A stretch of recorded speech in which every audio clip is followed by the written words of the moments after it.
What's up, guys? My name's Kevin. I play drums in 30 is Dead. Today, we're going to talk about how to keep your bass drum from sliding away from you while you're playing. So this is a thing I see all the time at local shows. The bass drum's just kind of creeping away from you while you're playing. There's several things you can do to prevent that. Now, there's lots of things out there that you can buy that can, help prevent that as well. But I'm going to show you just a few things just with the adjustment of the bass drum itself, and a few smaller extra things. So the first thing, it's real simple. You need to be on some sort of rug or carpet. You just don't want to be setting up on the floor. If you're setting up on the floor, it's not going to matter what you do, you're going to be sliding around. So if you're playing a lot of shows, you need some sort of dedicated drum rug. Doesn't have to be fancy. You need some sort of surface like that to set your drums on, because that is a big way to stop drums sliding around. You've got to be on some sort of rug or something. I've seen guys do it on like doormats and whatever, and just any type of thing where you are not on the floor. So that's kind of number one. But let's look at the legs on the bass drum. So if we come around here to the side, you'll see that they are angled forward. So that is what you want. Now, not every bass drum has legs that can be adjusted. I think the majority of modern kits do that, but there are some like kind of classic style kits, usually for stuff like jazz or things like that, where they've got the legs that kind of just come out straight. And of course, those aren't really meant to be just thumped on in the same capacity. But if you've got legs that you can adjust, you need to get them forward like that. That is important. The other thing, those little feet right there, you can see that they are adjustable. You can screw them up there. That brings the spur, little spiky thing at the bottom, out. You want the spurs out because those are going to dig in to the carpet. So that is important for those to be gripping on that. And if you think about the physics of it with the angle there, your bass drum beater is pushing that bass drum forward. So you need something that's going to be, sort of holding and, kind of pushing back. That's why you want those legs forward like that.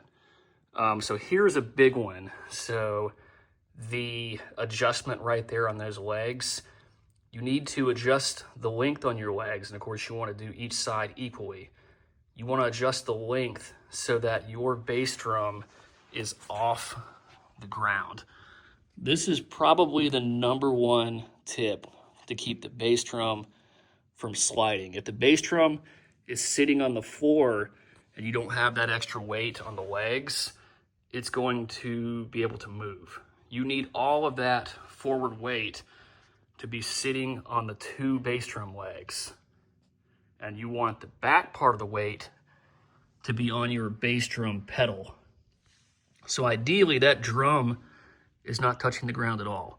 So 50% of the forward weight is on the two legs, and 50% of the back weight is on the pedal. And you want to keep it as flat as possible. That's not super huge, but try to get it kind of flat. If it's not, let's say there's more weight forward, that might not make your pedal link up as good. It might kind of come loose. So you want to try to keep that as flat as possible. But ideally, you end up with that bass drum just a little bit off the ground. That is the main way to stop that bass drum from sliding. Now, there's some other things. If you've got a bass drum and the legs are broken, or it's one of these kind of older style kits or something like that, that is where you can get something to help you out. Of course, they make the rugs that have the like built-in little kick block thing at the front. That's where something like that might come into play. Personally, I'm sort of OCD, so I don't really like having something like that at the front of my bass drum. But it's really not necessary unless you can't get your legs to be set up like that. If you've got the ability to set the legs up like that and get that bass drum off the ground and those legs in a forward position, you're going to be fine. The bass drum is not going to slide.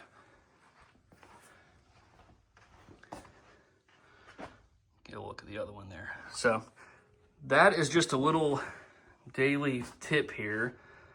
There's other little gadgets out there as well, where I've seen things for the front legs to sit on. You know, there are things out there like that. But I think if you set your bass drum up like this, you are going to eliminate probably 99% of your sliding around. I mean, if you're just really a heavy hitter, you know, maybe you can get a little wiggle. I've never had any issues with mine. To kind of add one more thing on it, this is kind of a no-brainer thing, but it is physics. A bigger, heavier bass drum is just not going to move as much as a smaller one. So this is a 22 by 14. This is a 22 by 18. So this is my second kit. So that's a Tama Star Classic Birch Babinga. That's a really heavy drum right there. So that thing, it's not going anywhere. Not that this one does either, but I mean, if you're like a super heavy hitter, you know, that might be something when you're looking at your next kit that, you know, maybe you go for, you know, if you're at a 22 size, they make the depths from, you know, 14, 16, 18. You know, that might be a situation where you consider, you know, getting a little bit bigger bass drum with some of that extra weight. And then, you know, that thing's not going to move at all. But anyway, hope you guys have enjoyed this little video. It's just something I see all the time. And, you know, these little, just getting your bass drum set up right can go a long way for that sort of thing. So anyway, you guys have a great day.